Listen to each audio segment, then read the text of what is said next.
નમસ્કાર દર્શક મિત્રો, એમડી ગુજરાતી ન્યૂઝ ચેનલમાં આપનું હાર્દિક સ્વાગત છે। હવે નિહાળીએ આજના મુખ્ય સમાચાર।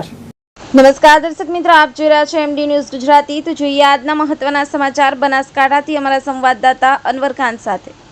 સદરપુરમાં ઝૂંપડપટ્ટીમાં લાગી આગ, 10 જેટલા ઝૂંપડા બળીને ખાક।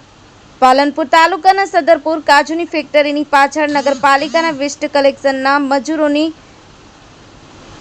ઝૂંપડપટ્ટીમાં ભીષણ આગ લાગતા 10 જેટલા ઝૂંપડા બળીને ખાક થઈ ગયા। આ ઘટનાની જાણ સદરપુરના સરપંચ હરેશભાઈ કોરોટને થતા સરપંચે તાત્કાલિક નગરપાલિકાના ફાયર બ્રિગેડને ફોન કરતા ફાયર બ્રિગેડની ટીમ તાત્કાલિક ઘટના સ્થળે પહોંચી આગ બુઝાવવાની કામગીરી શરૂ કરી હતી। આ ઘટનામાં આશરે 10 જેટલા ઝૂંપડાની સમગ્ર ઘરવખરી બળીને ખાક થઈ ગઈ હતી। Bureau report MD news Gujarati. Ramesh સત્યની સાથે। સાહેબ, આપનું નામ શું છે? હરેશભાઈ શામળભાઈ કોરોટ। આપ સરપંચ સદરપુર ગામ પંચાયત।